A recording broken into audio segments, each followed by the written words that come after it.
इस बुलेटिन में हम आपको दिखाएंगे कैसे मध्य प्रदेश में सड़क पर दिखी दरिंदगी की तस्वीर। लेकिन उससे पहले एक बड़ी खबर, हरियाणा के पूर्व मुख्यमंत्री और इनेलो चीफ ओम प्रकाश चौटाला और उनके बेटे चौटाला की होली जेल में ही मनेगी। दिल्ली हाई कोर्ट ने जीबीटी शिक्षक भर्ती घोटाला में ओम प्रकाश चौटाला और उनके बेटे को राहत देने से इनकार कर दिया है।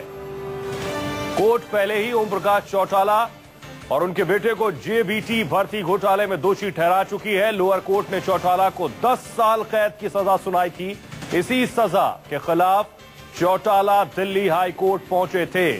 आपको बता दें, साल 2000 में जीबीटी शिक्षक भर्ती घोटाले में 3000 से ज्यादा शिक्षकों की गैर कानूनी तरीके से भर्ती कराई गई थी। इस मामले में निचली अदालत ने चौटाला और उनके बेटे को 10 साल की सजा दी थी। लेकिन बड़ी खबर यह, चौटाला ने राहत की मांग की थी। आपको याद होगा, चुनाव के दौरान चौटाला ने जेल से संबोधित भी किया था। चौटाला चाहते थे कि होली के लिए उन्हें राहत दी जाए, लेकिन दिल्ली हाई कोर्ट से उन्हें नहीं मिली है कोई राहत। क्या है भर्ती घोटाला, हम आपको बता रहे हैं। साल 2000 में हरियाणा में जेबीटी शिक्षकों की भर्ती हुई। 3206 जेबीटी शिक्षकों की भर्ती में धांधली का आरोप लगा चौटाला बंधुओं पर। ओम प्रकाश चौटाला और उनके बेटे समेत 55 लोग इस मामले में आरोपी हैं। सीबीआई ने 1 जून 2008 को चार्जशीट दायर की थी और इस मामले में कोर्ट ने चौटाला को 10 साल की सजा सुनाई थी। चौटाला उम्मीद कर रहे थे उन्हें राहत मिलेगी, लेकिन हाईकोर्ट से उन्हें कोई राहत नहीं मिली है। प्रभाकर मिश्रा हमारे सहयोगी जुड़े हैं और ज्यादा जानकारी के साथ। प्रभाकर, कोर्ट ने क्या कुछ कहा और क्या कुछ राहत चाहते थे चौटाला? देखिए सुहेल, जो निचली अदालत का फैसला था रोहिणी कोर्ट का, जिसमें चौटाला, ओपी चौटाला पूर्व सीएम और उनके बेटे अजय चौटाला के साथ 5 लोगों को 10 साल की सजा सुनाई गई थी और बाकी इस मामले में जो 50 लोग थे उनको 4 साल 5 साल की सजा सुनाई गई थी। आज कोर्ट ने, दिल्ली हाई कोर्ट ने साफ कर दिया कि जो ओम प्रकाश चौटाला, उनके बेटे अजय चौटाला और साथ ही साथ इस मामले में जो सुप्रीम कोर्ट में याचिकाकर्ता थे संजीव कुमार IAS थे, जिन्होंने इस पूरे घोटाले को उजागर करने की बात की थी और सुप्रीम कोर्ट में जनहित याचिका लगाई थी, कन्विक्शन उनका भी हुआ था निचली अदालत से।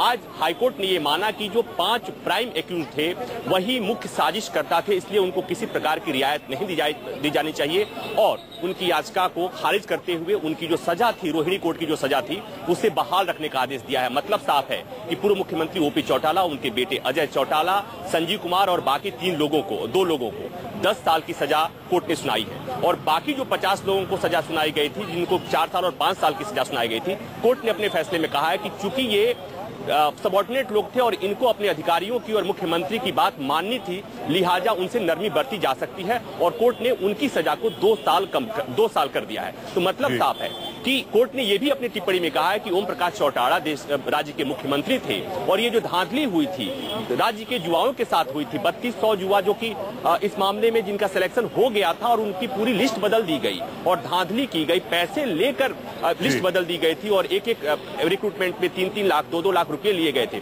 तो कोर्ट ने माना कि कहीं न कहीं ओम प्रकाश चौटाला जो राज्य के मुख्यमंत्री थे, उनकी बड़ी जिम्मेवारी बनती थी और उन्होंने उस पद का दुरुपयोग किया, न केवल दुरुपयोग किया, राज्य के युवाओं के साथ धोखाधड़ी की, इसलिए उनको किसी प्रकार की रियायत नहीं दी जा सकती और कोर्ट ने उनको जो 10 साल की सजा मिली थी उनको और उनके बेटे को, उसको बहाल रखा है। सुहेल, संक्षेप में क्या विकल्प रह जाता है ऐसे में अब चौटाला परिवार के पास? सुहेल, हमारे साथ इस मामले में वकील हैं RK कपूर साहब, उन्हीं से जानने की कोशिश करते हैं। कपूर साहब, एक तो पहली बात यह कि कोर्ट ने उन्हें, चौटाला, उनके बेटे को रियायत नहीं दी। अब सवाल बनता है कि इनके पास विकल्प क्या हो सकते हैं? देखिए, अब सेंटेंस जो कन्विक्शन अपहोल्ड करते हुए सेंटेंस को बरकरार रखा है 10 साल के लिए। हालांकि बाकी एक्यूज जो A6 से 62 थे, उनके केस में 2 साल सजा कर दी गई है।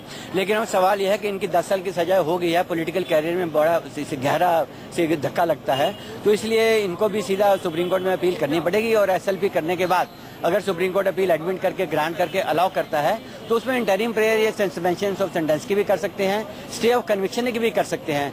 हालांकि कुछ मामलों में stay of conviction normally court करता नहीं है, लेकिन अगर कोई ऐसा मुद्दा उठाया जाए तो कन्विक्शन का स्टे भी किया जा सकता है। और क्योंकि और ये ऑल्टरनेटिव कोई भी नहीं है अपील में, तो सुप्रीम कोर्ट में इनको जाना ही पड़ेगा। जी सुहेल, आपने सुना कि इनके पास विकल्प यही है, देश की कानून व्यवस्था के मुताबिक उनको हाईकोर्ट के इस फैसले के खिलाफ सुप्रीम कोर्ट जाने का दरवाजा खुला हुआ है।